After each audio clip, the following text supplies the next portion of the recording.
नमस्कार, मैं नवीन जायसवाल 4PM राजस्थान में आपका स्वागत है। आज के इस वीडियो में हम चर्चा करेंगे 3 खबरों पर। पहली खबर है वसुंधरा राजे को लेकर कि कैसा पार्टी में उनका वक्त बदलता जा रहा है, किस तरह की चुनौतियां उनके सामने आ रही है। चुनौतियां सिर्फ दिल्ली से ही नहीं, राजस्थान में भी नजर आ रही है पार्टी के स्तर पर।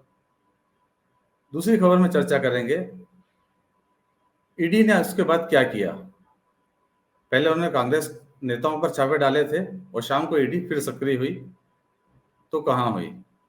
और तीसरी खबर है मुख्यमंत्री अशोक गहलोत को अपनी किस गलती का एहसास हो गया जिसके लिए उन्हें सार्वजनिक रूप से खेद जताना पड़ा। तो बात करते हैं पहली खबर का, वसुंधरा राजे का। बीजेपी में इन दिनों राजस्थान में कई परिवर्तन हो रहे हैं, नई नई चीजें देखने को मिल रही है जो पिछले 1-2 दशक से देखने को नहीं मिली है।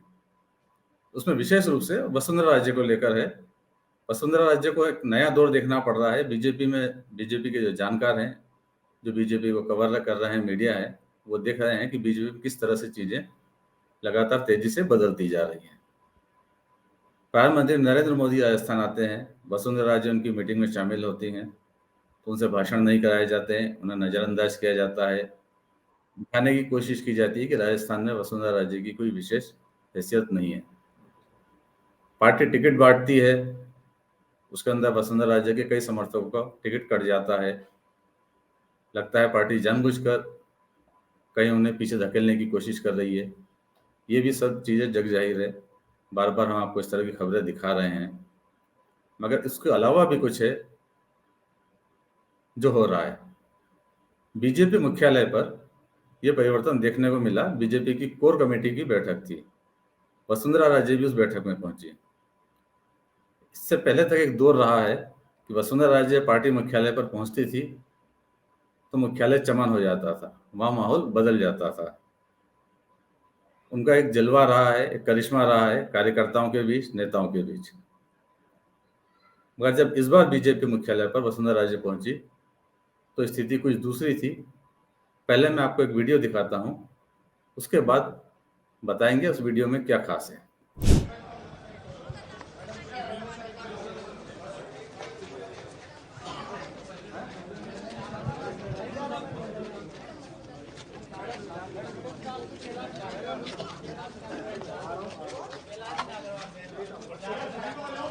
अब आप सोच रहे होंगे इस वीडियो में क्या खास है।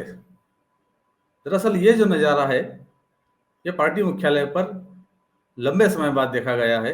वसुंधरा राजे जब भी बीजेपी मुख्यालय पहुंचती थी तो उनकी गाड़ी सीधे कभी मेन गेट पर नहीं रुकती थी, सीधे अंदर आती थी। मुख्यालय भवन की बिल्डिंग के बाहर पोर्च में उनकी गाड़ी रुकती थी हमेशा, और वसुंधरा राजे वहां उतरती थी। ये पहली बार हुआ है कि वसुंधरा राजे बीजेपी ऑफिस के गेट के बाहर उनकी गाड़ी रुकी है और वहां से वो पैदल चलकर यहां तक आई है। ये बात इसलिए भी महत्वपूर्ण है कि लोगों ने पहले कभी इस तरह का दौर नहीं देखा है। हालांकि बीजेपी में सब ये जानते हैं, इससे पहले एक वाक्य पहले भी हो चुका है। जब सतीश पूनिया प्रदेश अध्यक्ष थे और उनका वसुंधरा राजे को लेकर काफी खींचतान रही है, एक बार उन्होंने एक कोशिश की थी कि जहां वसुंधरा राजे की गाड़ी खड़ी होती थी वहां पर सतीश पूनिया की गाड़ी खड़ी हुई थी, और वसुंधरा राजे जब वहां पहुंची तो काफी देर तक इंतजार किया गया कि सतीश पुनिया की गाड़ी हट जाए, मगर वो गाड़ी वहां से नहीं हटी थी। उसको लेकर पार्टी में काफी चर्चा हुई थी कि जिस फोर्स में वसुंधरा राजे हमेशा उतरती थी वहां वो नहीं उतर पाई थी। वो दौर था। अब ये दौर है जब वही घटनाएं फिर से हो रही है, मगर इस बार गाड़ी बीजेपी मुख्यालय के बाहर खड़ी हो रही है। शायद वसुंधरा राजे को ये दिखाने की कोशिश की जा रही है, उन्हें समझाने की कोशिश की जा रही है कि अब दौर बदल चुका है, अब पार्टी में उनकी वो हैसियत नहीं है। मगर हम आपको बता दें, इसके अलावा भी कुछ चीज़ें हैं वसुंधरा राजे की तरफ से हैं। मीटिंग हुई, बताया जाता है मीटिंग में वसुंधरा राजे ने खुलकर कहा कि पार्टी के कार्यकर्ताओं की टिकट बांटने में अगर उपेक्षा की गई तो वो ठीक नहीं होगा, उससे पार्टी को ही नुकसान होगा। पार्टी को चाहिए कि वो बाहर से आए हुए लोगों को टिकट कम से कम दें और पार्टी के नेताओं को तवज्जो दें। आपको ध्यान होगा कि बीजेपी ने 41 सीटों पर टिकट बांटे हैं, उनमें कई चेहरे बाहरी हैं। 8 तो ऐसे हैं जो पिछली बार ही बीजेपी के खिलाफ चुनाव लड़ चुके थे, उसके अलावा कुछ नए चेहरे हैं। तो ये पार्टी की उपेक्षा है जिसको वसुंधरा राजे ने ध्यान दिलाया है। लगता है कि भले ही बीजेपी उन्हें जमीन दिखाने की तैयारी कर रही हो, सड़क पर लाने की तैयारी कर रही हो, पर वसुंधरा इतनी आसानी से हार मानने वाली नहीं है। अब दूसरी खबर ईडी की कार्रवाई की। शुक्रवार को सुबह ईडी ने कार्रवाई की कांग्रेस नेताओं पर, दिनेश खड़ोनिया पर, अशोक जैन पर, स्पर्धा चौधरी पर। उसके बाद में किरोड़ी लाल मीणा, जो भाजपा के राज्यसभा सांसद हैं और सवाई माधोपुर से भाजपा के प्रत्याशी भी हैं इस बार विधानसभा सीट पर, वो एक प्राइवेट लॉकर में पहुंचे और वहां पर उन्होंने दावा किया कि 500 करोड़ से ज्यादा की अवैध धन यहाँ पर रखा हुआ है। पुलिस छापा मारे, पुलिस नहीं आई। फिर उन्होंने कहा पुलिस नहीं आई, कोई बात नहीं, इनकम टैक्स आएगा, ईडी आएगा, ईडी आएगी। उसके बाद में शाम को पहले ईडी पहुंची, पहले आईटी की टीम पहुंची, आईटी की टीम जांच करके गई। फिर जैसा कि किरोड़ी लाल मीणा ने कहा था, वहां पर ईडी की टीम भी पहुंच गई। अब ईडी की टीम ने रात भर कार्रवाई की है, सुबह तक कार्रवाई चली है। अब इस कार्रवाई में क्या निकलता है उसका हमें इंतजार रहेगा, हम आपको फिर बताएंगे ईडी ने वहां पर क्या हासिल किया है, जांच में उसे क्या मिला है। और तीसरी खबर में बात करते हैं मुख्यमंत्री अशोक गहलोत की।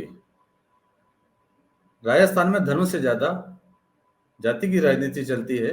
जाति रूप से राजस्थान ज्यादा संवेदनशील है और इन दिनों सोशल मीडिया पर एक खबर की काफी चर्चा है, एक नियुक्ति की, जो मुख्यमंत्री अशोक गहलोत ने आरपीएससी में की थी। आरपीएससी में मुख्यमंत्री अशोक गहलोत ने कर्नल केसरी सिंह को सदस्य बनाया था। इसको लेकर काफी विवाद हुआ। कर्नल केसरी सिंह के कुछ पुराने बयान निकाल के लाए गए और बताया गया कि किस तरह से वो एक जाति विशेष को लेकर उन्होंने काफी आपत्तिजनक कमेंट्स किए हैं, क्या उनका नजरिया है, उसको लेकर दूसरे समुदाय काफी एक्टिव था। मामला इतना बढ़ गया था कि कांग्रेस कहीं मुश्किल में पड़ती नजर आ रही है और आखिरकार मुख्यमंत्री अशोक गहलोत को पहले ट्वीट कर और बाद में मीडिया के सामने बयान देकर सफाई देनी पड़ी कि उनसे गलती हो गई।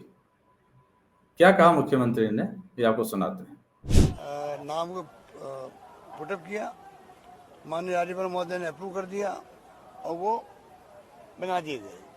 बाद में मालूम पड़ा कि जो उनके जो ट्वीट थे या जो उनका जो उन्होंने वीडियो वायरल किया, बहुत दुख हुआ, बहुत धक्का लगा। मैं आज भी आहत हूँ कि एक आर्मी का 22 साल का सर्विस किया हुआ आदमी, आर्मी का कोई व्यक्ति होता है ना, वो देश प्रेम की भावना रखता है, देश के लिए मर मिटने तैयार रहते हैं। उसके लिए जाति, धर्म, वर्ग सब पीछे हो जाते हैं। आर्मी वही लोग जाते हैं। वो व्यक्ति अगर मान लो रिटायरमेंट के बाद में अगर अपनी जाति के साथ में बातचीत करे तो थोड़ा संयम बरतना चाहिए था। ट्वीट करे कोई जाति के खिलाफ में है, किसी व्यक्ति के खिलाफ में है, वो कतई स्वीकार नहीं हो सकता है। इसलिए मैंने आज कंडेम भी किया उसको, मैंने कंडेम भी किया है। अनफॉर्चुनेट भी है, दुखद भी है, ऐसा होना नहीं चाहिए था। क्योंकि आरपीएससी मेंबर बन गए हो तो मुझसे भी तो मिले भी नहीं है, कटकी कॉल भी नहीं हो पाई है। हमने प्रयास किया कि भाई उनसे वापस बुला के बातचीत करें, पर वो भी आ नहीं रहे हैं। तो अनफॉर्चुनेट घटना हो गई और मेरे से हुई है। मैंने ही जो जानबूझ करके आर्मी के बैकग्राउंड के लोगों लेने के लिए मैंने ही जो बायोडाटा थे उसके अकॉर्डिंग टू, और थोड़ा लालच भी था कि हमारी एक सीट मकराने खराब क्यों हो। तो चलो बैकग्राउंड अच्छा है, जो लिखा हुआ था वो एक 22 साल की सर्विस है, हमने नाम रिकमेंड कर दिया और वो घोषित हो गया। हालांकि मुख्यमंत्री अशोक गहलोत ने उस पर अपनी गलती मान ली है, मगर इससे भी फिलहाल ये विवाद थमता नजर नहीं आ रहा है। चुनावी वक्त में ऐसी गलती कांग्रेस को मुश्किल में डाल सकती है। वैसे भी मुख्यमंत्री अशोक गहलोत का एक फेमस डायलॉग रहा है कि हर गलती कीमत मांगती है। देखना है इस गलती का क्या असर होता है।